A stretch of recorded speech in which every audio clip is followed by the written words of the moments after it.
Just when I got done recording a video that made me very happy, I'm gonna now go back to the absolute misery and dystopia and doom posting. Technically speaking, I guess this would be good news. So, AMD finally decided to port FSR 4 to RDNA 3 and 2 because, in case you didn't know, FSR 4 used to be exclusive to RDNA 4, but then last year, they released the source code for FSR in general, but they accidentally included files that allowed people to actually compile the int8 version of FSR 4 that actually does work on older generations. But despite that, AMD, they just weren't really making it official. Like, you basically had to use like upscalers as well as like community compiled DLL files in order to get the int8 version of FSR4 to work on older generations, and so that was a problem. And then there was also the fact that the newer version of PSSR was based on FSR4, and then when you consider the fact that the PS5 Pro is a hybrid of RDNA 2 and 3, it clearly showed that FSR4 does work on older generations, it's at least RDNA 2 and 3, as well as the fact that AMD, they were clearly working on some version of FSR4 that does work on those older generations. So the fact that they weren't really porting this to older gens, like after such a long time, it just made people go, "What the hell?" I've seen like campaigns and like comments and videos of people complaining about this, but I guess now they finally made it official. It's firstly going to come to RDNA 3 in July, at least based on what they're announcing here. I don't know July when, but I don't know if I care too much because look, I've already been able to get FSR4 to work on my RX 6900 XT for like a year. So, I mean, I guess it's good for all the people that just don't know how to, find community DLLs from the internet. And I guess also don't want to use Linux because you can also emulate FP8 on Linux. So you don't even need to use the int8 version of FSR4. Granted, the cost is a little bit higher, but yeah, if you have an RDNA 3, you can actually use FP8 emulation through FP16. So it might even, actually, I think it does actually bring a better image quality than the version that they're going to release. Or at least, I think it will. I'm not sure. Whatever. Point is, good news. But what about me? Am I happy? Well, aside from what I just mentioned earlier about the fact that I was already able to get this to work, there's also the fact that I'm not someone who gets that excited over upscalers in general. I mean, they're cool technologies and I'm always open to seeing them improve, but this is not the type of news that's gonna get me like crazy excited. And let me explain to you why. So, this game, Lego Batman Legacy of the Dark Knight, is a game that's gonna come out a week from now, I believe, and I'm very excited. This feels like a spiritual successor to the Arkham series, and everything that I've seen, honestly, like the most recent trailer they released, well, there were two of them. One of them where they actually included a rendition of Kiss by a Rose, and then there was also the other trailer that had Batman with the Batman Beyond costume. I'm crazy excited for this game. I think I'm gonna enjoy it a lot. But there's one thing about this game that I'm not as excited about, and that is the system requirements. So I'm going to show you Dark Arkham Knight, which is, I believe it's the most recent Arkham Knight. It was the latest one. Recommended requirement. I'm not even going to touch minimum. I'm going to go with recommended. So the CPU, whatever. Just, this was a PS4 game. It's going to run on fucking anything. But let's go with GPUs. So here they're recommending the GTX 760. And for AMD, they're recommending the HD 7950. Now, I will mention one thing though. Do take these specs with a grain of salt because Arkham Knight was notoriously poorly optimized. Well, actually, no, it wasn't just a problem of optimization. Like, the PC port was generally just kind of bad. Like, the graphic settings were very minimal. It just was not a very good PC port. And also, people did complain about the performance here, as well as the fact that I'm fairly certain when this game came out, it would only run at 30 FPS. And so, I would take these system requirements with a grain of salt. Like, I don't know if you have this specific GPU, you're gonna have an amazing fluid experience with Arkham Knight. But look, if you're seeing these specs right here, that means that there's someone at Warner Bros, someone at Rocksteady use these graphics cards, this CPU, this amount of RAM, and whoever that person was concluded you can get a pretty good experience with Arkham Knight. Whether or not that's true or not, that's up to you. Although I'm gonna say that based on the fact that this is a pretty old game and a PS4 game nonetheless, I think it's fairly certain to say that it's definitely gonna have lower system requirements than this. Because here, when you go to the minimum requirements, not even the recommended one, I'm not even gonna go to the recommended one. If you go to the minimum requirements, it's it's saying here that I need to have the GTX 960, the RX 6400, which I actually do have this GPU, funnily enough, as well as the Arc A580. So these are pretty low-end GPUs. When you go to the target resolution frame rates, it's saying here low settings, 1080p, 30 FPS. And, you know, yeah, I guess that kind of makes sense for this GPU and I guess also the CPU. But then it says here, with FSR or XeSS balanced and frame gen. Now, something that I do think it's worth noting is that these GPUs here, specifically the GTX, especially the GTX 960, this does not support DLSS. That thing is just not available there. And at least for the time being, the 6400 doesn't support FSR4, but obviously in 2027, supposedly you're going to be able to get the Int8 version. So, and I guess also the Arc, I think XeSS does have an AI accelerated mode with Intel Arc GPUs, so it's probably not really much of an issue here. But the point is, you know, at least with the GTX 960 and the RX 6400, you're expected to use lower models of FSR and XeSS, because even if you have a GTX 960 and use XeSS, you're not going to use the AI accelerated model. And with FSR, you're definitely not going to get with the AI accelerated model. So you're really using the normal temporal upscaling that you get that has a myriad of problems, especially at 1080p. There's also the fact that they're also emphasizing that this has to have frame generation enabled. So for 30 FPS, they're expecting you to enable frame generation at 1080p with FSR.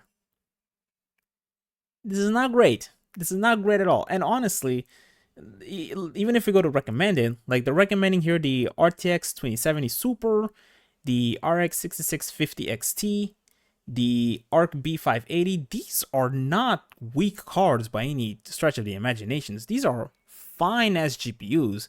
Granted, you're not gonna get like 4K gaming with this, but like these are not like weak GPUs by any stretch of the imaginations. Like these GPUs, they were able to power quite a few games throughout the past couple of years.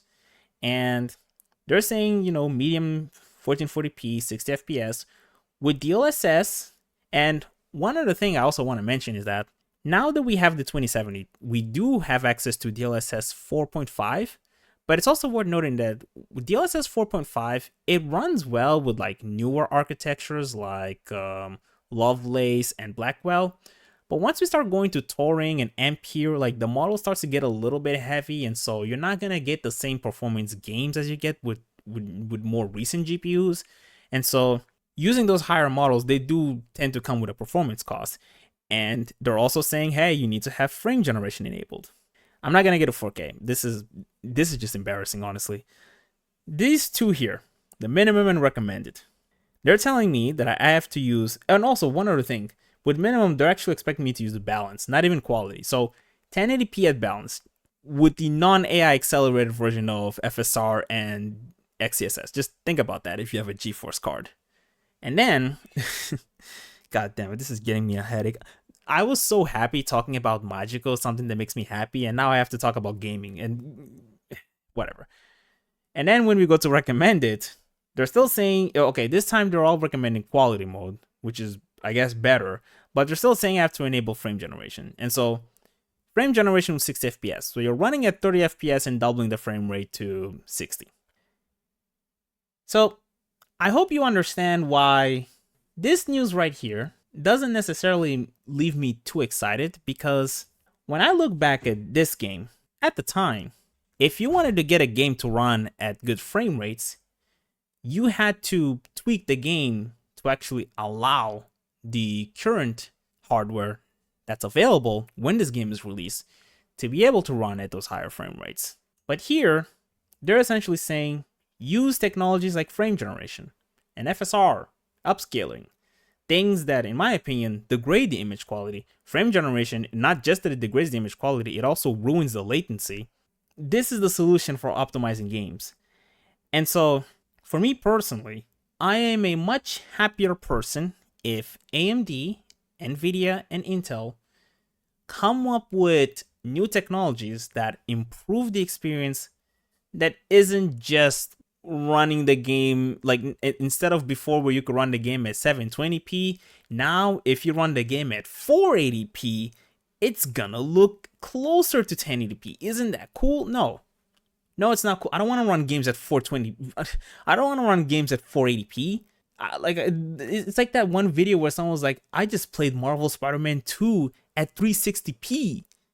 Isn't this cool? No, I don't want that. That sounds horrible. And you know what's worse is that it's like I said in my previous videos, is that the more you keep improving the model, the more developers are gonna think, oh, while before we would tell people to run with the quality presets, now we're gonna tell them to go to the balance preset, and then performance preset, and then ultra performance, and then who knows, maybe as these models keep getting better, there's gonna be a mode that's even lower than ultra performance. Like, they're just gonna keep lowering the resolution target, and you're gonna see a difference in the visual quality. Because I'm looking at this and I'm thinking to myself, if they're telling me to enable frame generation, what if I don't want to have frame generation enabled? What if I don't want fake frames, nothing like that? I want to be able to achieve 60 FPS with like real 60 FPS. Well, now when I'm looking at FSR quality, I'm thinking to myself, maybe it shouldn't be quality. Maybe it should be balance or lower than that. See, this is the future. Like this is the future of gaming, and this doesn't make me feel very excited. Like, this news, I mean, sure, cool, I guess. I'm glad you're able to quote unquote give life to older cards, but like, this doesn't excite me. I don't like the idea that now game developers are gonna look at RDNA 2 and think to themselves, oh yeah, these losers can now use FSR 4.1, so we're just gonna make our games even more demanding. And bear in mind, games are becoming more demanding. Meanwhile, I'm looking at the footage here, and look, this game looks really cool. I like the Lego aesthetic. I think the game looks really nice. I'm genuinely excited to play this. But if you're looking at this footage and you're seriously telling me it looks better than Arkham Knight, like, I'm sorry, you have to get me very drunk to actually convince me that this looks better than this. I'm sorry, it just doesn't. I like both. I think they're going for different styles, and I like both of them. I love Arkham Knight. I love the way this game looks, but I don't love the idea that this game is somehow more demanding than this. I just don't. I think there's something extremely wrong if that is the case. I think there's something extremely wrong with current video games, that somehow this is less demanding than this. That is just not right. And yeah, I don't think that FSR, like improving FSR, is going to fix this problem. If anything, it's gonna make it even worse, because you're essentially just telling developers that you can now target even lower resolutions, because our models are so good that even at lower resolutions it still looks like 1080p. It's like, no, I don't want this to be the solution for gaming. But it seems like that is kind of where things are heading. I mean, one thing about AMD that was kind of making me feel a little bit hopeful was the fact that for a very long time they hadn't really announced that they were going to have multi-frame generation, even though both Nvidia and Intel, they were promoting the fact that they have multi-frame generation. And I saw some people like mad about that, and I'm just like, why would you be upset that you're not gonna get even more fake frames? What is wrong with you? Why are you upset about that? I was actually happy. But then with RDNA 5, I saw like a slide somewhere that basically said that, yeah, RDNA 5 is going to have multi-frame generation. And bear in mind, consoles are going to be based on RDNA 5. And I believe that slide was actually it was actually related to Xbox Helix. And so consoles now are promoting the fact that they have frame generation. That's just horrifying. I don't like this current future. I really don't. I don't like that this is the direction of gaming. And yeah, maybe this is one of the main reasons for why I'm starting to collect anime Blu-rays, and I guess also music CDs. I mean, I've been doing that for a while, but like, I'm more inclined to do that now because like I just don't like this current direction of games. Like they're just we now have a different definition of optimizing games, and that's fucking horrifying. And honest, and granted, that's not the only thing about modern video games that concerning me. There's other things, and honestly, those other things might actually be even more concerning than this. But the point is, I don't like this, and I know people are going to celebrate. I know people are going to be very excited about the fact that, hey, we've finally been able to pressure AMD to release FSR 4. They were quiet all this time, but after peer pressure, they're finally caving in. I'm like, I'm sure some of y'all are going to be very happy about that. To me, I'm just looking at this. I'm like, well, it's cool, but like, boy, would I be much happier. And I mean much happier if they were working on other things. Like I would be much happier if AMD's strategy wasn't just simply copying what Nvidia does and actually come up with their own unique technologies that actually does improve the gaming experience. But sure, I guess fake resolutions is the way to go.